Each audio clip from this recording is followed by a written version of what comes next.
আসসালামু আলাইকুম বন্ধুরা, কেমন আছেন? আজকে নিয়ে আসলাম ইলিশের একটা ইউনিক রেসিপি, সরষে ইলিশ।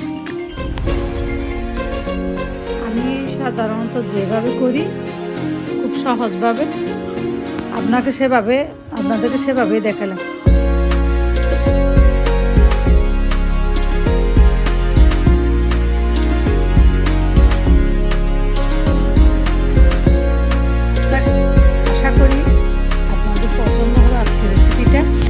যদি পছন্দ হয় এটা লাইক দিবেন, কমেন্ট করবেন, শেয়ার করবেন। আর আমি যেভাবে আজকে বানিয়ে দেখলাম সেভাবে বানিয়ে খেয়ে দেখলাম। খুব সাধারণভাবে দেখালাম এবং মজাটাও খুব হয়েছে।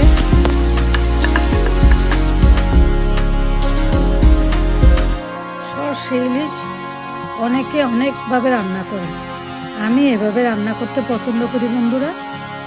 সবার রান্না তো এক না, এক একজনের পছন্দ এক এক রকম, এক এক রকম জনের রান্না এক এক ধরন। তো আমার রান্না হলো এভাবে।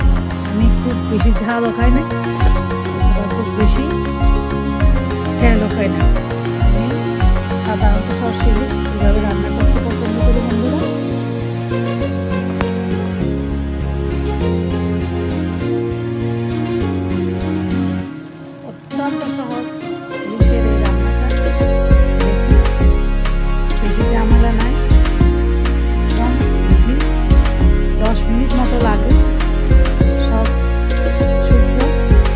ঢেকে দিলাম, এই যে হয়ে আসছে, দেখুন টেনে আসছে, পানিটা ঘন হয়ে গেছে। হয়ে গেল আমাদের লোভনীয় সরষে ইলিশ। এখন পরিবেশনের পালা।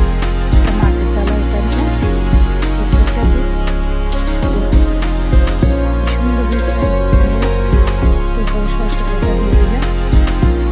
এখন দেবো অবশ্যই একটু সরষে তেল দিতে হবে, দেখুন সরষের তেল দিয়ে দিলাম।